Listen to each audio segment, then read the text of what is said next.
The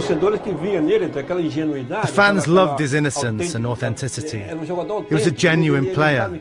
He'd play for fun and to entertain the crowd. And the fans realised that. That was Manny Garrincha, the joy of the people. He had a childish spirit. Garrincha was football's answer to Charlie Chaplin. In his position, he was the greatest player I've ever seen. It was never a case of a woman being beautiful or ugly for him. Garrincha was terrible. He'd sleep with anyone. On a Monday, when he didn't turn up at Botafogo, you could find him playing football in his hometown. And that was Brazil's right winger. Garrincha was an alcoholic. There was a time in his life when he was barely playing anymore, and that, yes, he lost his way a little. He lost his way. He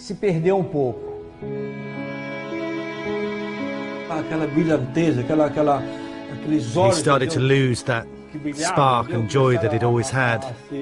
His eyes that had always shone so brightly began to look sad instead. And unfortunately, we ended up losing one of the greatest players of all time at such a young age.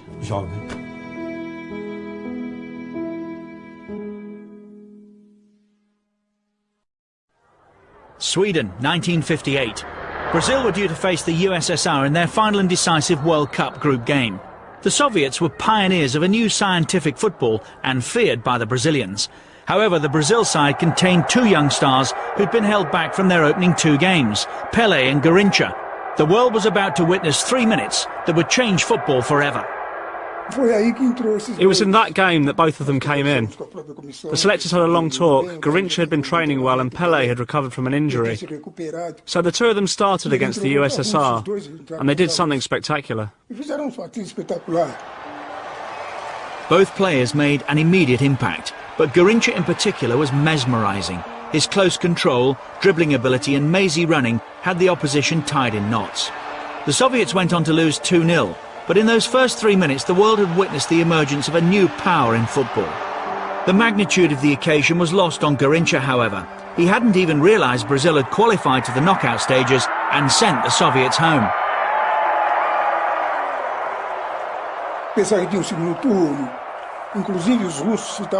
He thought there would be another round of matches. After the game against the Russians, we knocked them out, so they were leaving. We were all sat down watching them leave, and Garrincha came up to us and said, "Who are those big guys?" We said, "They're the Russians, we beat them yesterday, we knocked them out." He replied, "Won't there be a second leg?" That gives you some idea of his mentality. He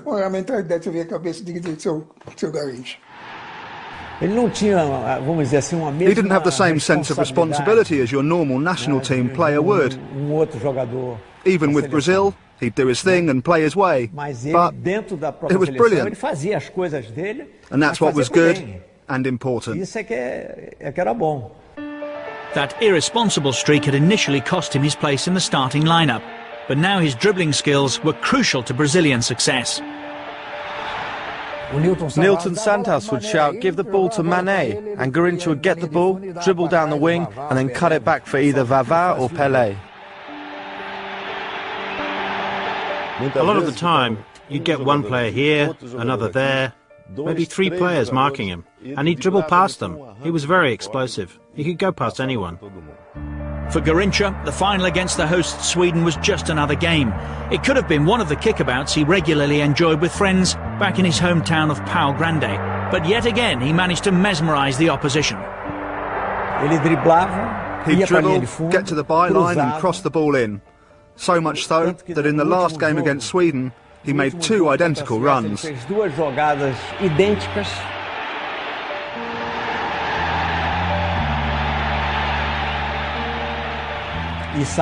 They resulted in 2 goals for Vavá, who was our main striker. The 5-2 win against Sweden gave Brazil the trophy they'd dreamed of since defeat in the 1950 final.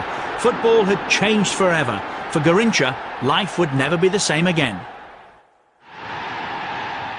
Manuel Francisco dos Santos was born on the 28th of October 1933 in the rural town of Pau Grande, near Rio de Janeiro. No one, not even Pele, contributed so much to the myth of Brazilian football and its identification with the beautiful game. Here was a player who brought joy to the masses with his carefree attitude and blissfully innocent desire to entertain. Yet his own life was blighted by tragedy. Garrincha was as brilliant as he was reckless. His story began here, on the rough, potholed pitches of his hometown, where he honed his extraordinary dribbling skills. But the young Manuel had an even greater passion in his early years. Oh, he had a great eye for hunting. As soon as we disturbed the birds, he'd bring one down with his first shot. And that's how he got his nickname, Garrincha. It was the name of a little bird, a wren, that you still get around here, that he loved to kill. We'd go out hunting and say to him, "Garrincha, let's not kill any wrens. They don't even give you a meal." But he wouldn't care. He'd still kill them.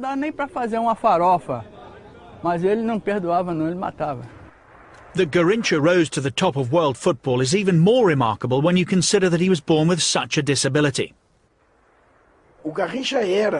Garrincha was a physical impossibility.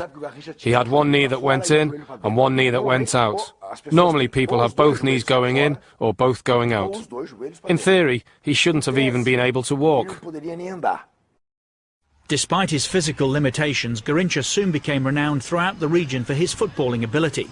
He was the local team's star player, and it wasn't long before he attracted the attention of Rio's big clubs. However, by the time that Botafogo came calling in 1953, he'd already been rejected by a host of clubs and was disillusioned.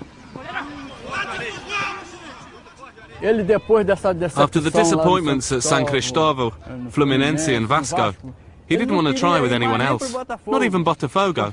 He thought he'd just go down to Rio and people would mock him, calling him a cripple or bendy legs. He'd had enough. When the boy with the bent legs arrived at Botafogo's training ground, he was immediately thrown in against the national team left-back, Nilton Santos. When he had his trial, they all saw him with his strange bent legs, and so got Nilton Santos to mark him. And so training began, and he dribbled past Nilton Santos.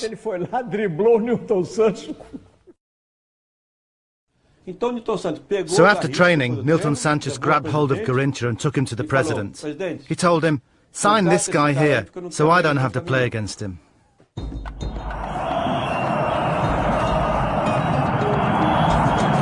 At Botafogo, Garrincha was a phenomenon. He played with innocence and irresponsibility, with relish and with brilliance.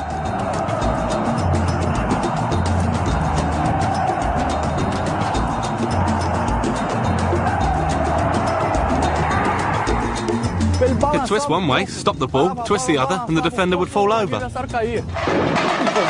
He never did tricks to mock his opponents, he did them because that's what came into his head.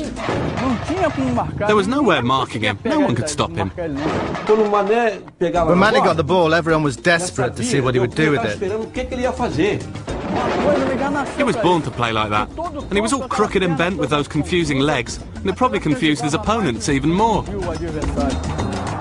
His ability was drawing comparisons with the other young star of Brazilian football.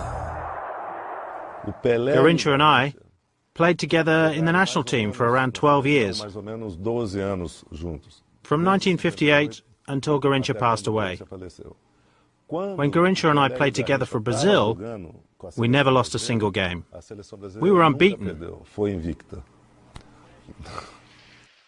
Not one to take football too seriously, Garrincha quickly established himself as the dressing room joker. He had the mentality of a child and not an adult. He was always joking around. He didn't take anything seriously.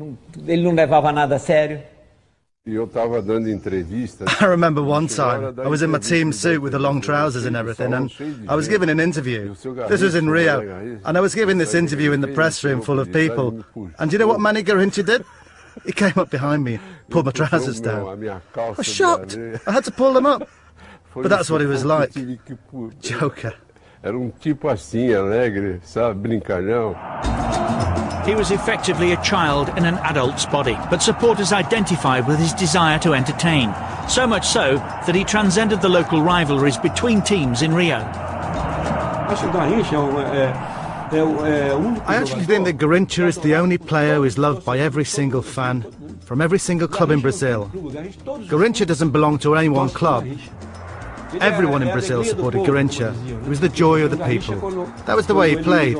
He even entertained his opposition. It was marvellous. I don't think there'll ever be anyone like him again. I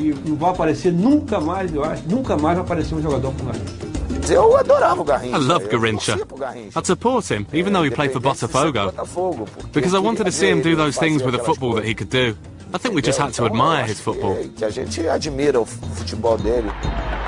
And his football was helping Botafogo win titles too. The club had been established the best team in Brazil along since, and they became even stronger in 1958 when they added a young striking sensation, Amarildo, to their ranks. He saw firsthand why Garrincha was regarded as the most amateur footballer professional football had ever produced. Botafogo had Garrincha, Didi, Quarentinha, Zagallo, Milton Santos, all regular international players. So I was gobsmacked.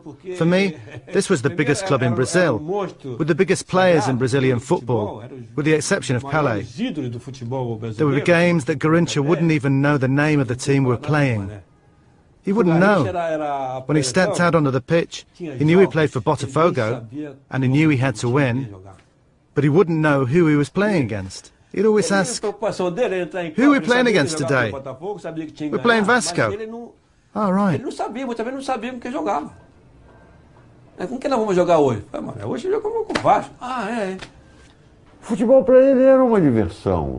Football was just a bit of fun for him. It wasn't a serious job where he looked to earn a lot of money. What money he did earn, he squandered anyway. With continued success for both club and country, the trappings of fame were inevitable, but Garrincha had no interest in becoming a superstar, heading back home whenever the opportunity arose. Although married to childhood sweetheart Nair, the father of 8 daughters, Garrincha was a notorious womanizer and drinker. He'd go missing from Botafogo for days, only to be found back home in Pau Grande recovering, or with the latest girl to take a shine to him. And he would still play football barefoot with his childhood friends after a training session or even a game. He lived here. He was always here. When he didn't have something going on with Botafogo, then he'd play here, either up on the little pitch or with Pau Grande. He'd always play with us. He'd leave Rio after a game and go back to Pau Grande, and there would be a kickabout going on, so he played that too. After a game, Garrincha and his friends would invariably head to the bar. Garrincha was no stranger to drink. His father had been an alcoholic. It obviously ran in the family. We always loved to have a drink. There's a bar over there, and that's where he'd go on his benders. Garrincha really liked a beer, or at least a drink or two. He had 2 great loves in life, beer and chasing women. The man was terrible. Nothing got past him. He could play on Sunday, get drunk on Monday, not train on Tuesday, appear hungover on Wednesday. On Thursday he'd train. On Friday he'd go dancing and enjoy a party. On a Saturday he'd recover in time for Sunday's game where he'd light up the Maracanã.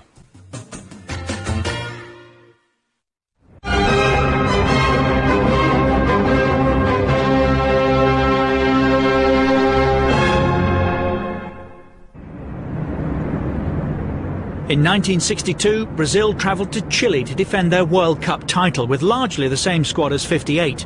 But this time, Pele, Garrincha and their teammates had the weight of the world's expectations on their shoulders. In '62, Brazil arrived as favourites. The rest of the world had discovered us in '58, so we arrived in Chile as world champions. But we had the same staff, the same mentality and the same ability. The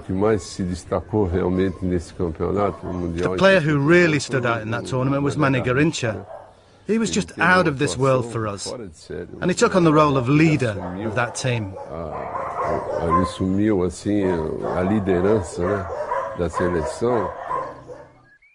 An injury to Pele in their second game meant that Brazil were without their recognised star for most of the tournament.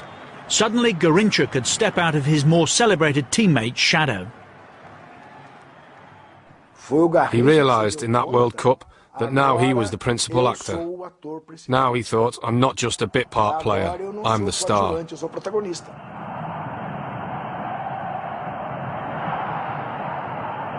In that World Cup, Garrincha scored from a free kick. He dribbled as always. He scored with his head. He even scored with his left foot. He was inspired in that World Cup. I think a saint was watching over him. He carried Brazil by himself.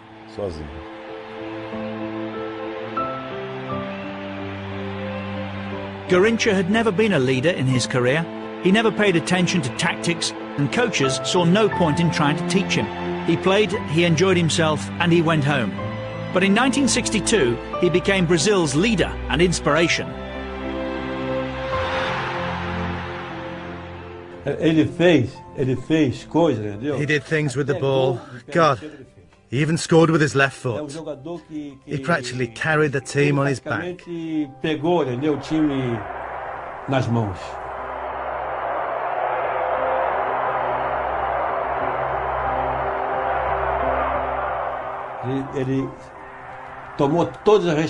took the responsibility in every game.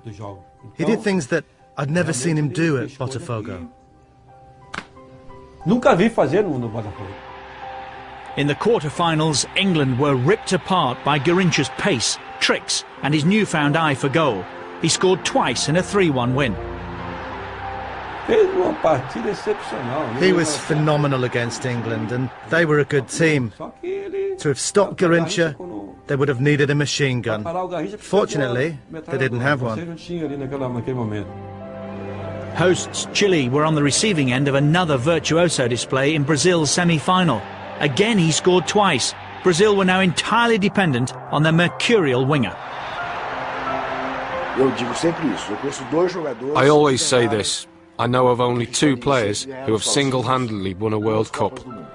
Garrincha in '62 and Maradona in Mexico '86. Despite being sent off at the end of that semi-final, he earned a last-minute reprieve to play a starring role in the final against Czechoslovakia. Brazil won 3-1 to retain their crown. Garrincha was voted the player of the tournament. His stock had never been higher.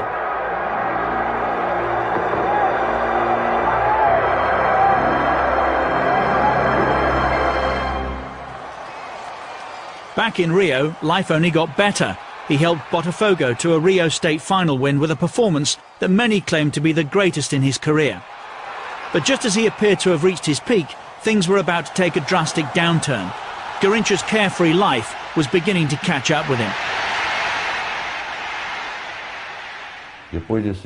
From that game on, Garrincha was never the same again. His chaotic personal life didn't help. Since 1961, he'd been involved in a tempestuous affair with bossa nova singer Elza Soares. The affair had been revealed and the couple were vilified.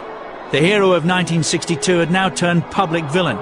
More worryingly, though, he was struggling on the pitch. Garrincha had succumbed to a long-term knee injury from which he would never truly recover. When he started to become the star of the team, he was contracted by Botafogo to play more.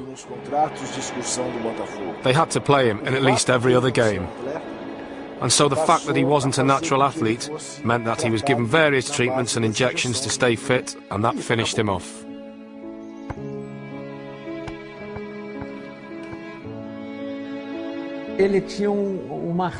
He had arthritis because of the problems with his legs. And it reached a level where it really began to hurt, and he just couldn't fight it anymore. He didn't have that same explosiveness because of the hurt. There had to come a time when he just had to stop. It wasn't just the injuries. His drinking was now beginning to spiral out of control. His childlike and carefree naivety had been endearing in the past. Now it was leading to his downfall. Garrincha, right until the end of his life, was naive. If he met nice people, he'd go off with them. If he met not so nice people, he'd go off with them too. Everything was spontaneous, not given any thought. Garrincha, let's go to church, and he'd go. Garrincha, let's go drinking, and he'd go. And unfortunately, he was surrounded by a lot of people who made him do that. But there was still a place for Garrincha in Brazil's 1966 World Cup squad. With a military dictatorship now in power, his call-up was a political decision. The government wanted its heroes from 58 and 62 to play.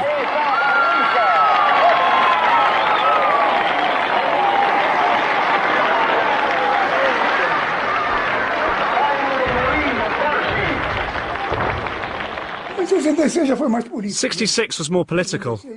We had to take players who'd been champions in 58 and 62, as both our president and president of FIFA wanted a celebratory atmosphere like before. I was 36. How could I really play? It was a joke. The same could have been said for Garrincha. This wasn't the same player who'd been voted player of the tournament in 1962. He'd been considered surplus to requirements at Botafogo and offloaded the year before. He was now overweight and out of shape. He was only half the player in the '66 World Cup, as he was very much coming to the end of his career. But it was still Garrincha. As far as I'm concerned, what he was able to do on the pitch, no one has done since. He could still produce moments of genius, though. A thundering free kick in the opening game against Bulgaria was testament to that. But his touch and speed had deserted him. Defeat in the next game against Hungary was his first in the Brazil shirt. He would never play for his country again. Garrincha, the footballer, was finished. He wasn't in the right condition to be playing for the national team. His knee was finished by that point. He still played, but he shouldn't really have been there. He wasn't the same Garrincha that we'd all seen before. He was now a totally different player. He was now a pale imitation of his former self. No longer drinking for pleasure, Garrincha stumbled from one alcoholic stupor to the next as he attempted to revive his career at various clubs. But his body could no longer cope with the physical stress of professional football. He'd lost his way, but while he was a footballer, he'd have a few beers after the game, and it wasn't an issue. He never gave us any problems at all. It was only once he stopped playing that the problems began, because he couldn't sweat out all the alcohol. And he started suffering from things that he hadn't suffered from before. And so all this inevitably hit him hard and brought him down, and depression began to sink in. Depression soon gave way to suicidal thoughts. In 1969 he suffered a car crash that instantly killed his mother-in-law, who was sat in the passenger seat. Garrincha blamed himself and tried to take his own life twice. The Brazilian FA should have shown a lot more concern because of what he did. Given what he did for Brazil and what he represented, he deserved a lot more, and he didn't get it. He died with practically nothing.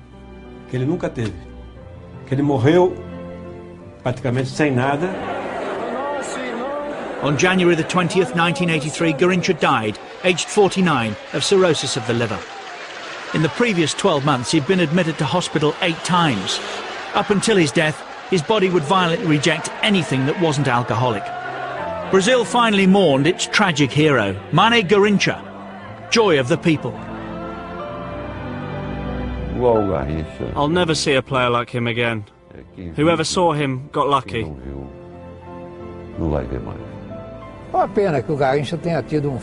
It's such a shame that Garrincha's life ended the way it did. He didn't deserve that end, because I'm telling you, he was a genius. Everyone else was a great player, but not a genius.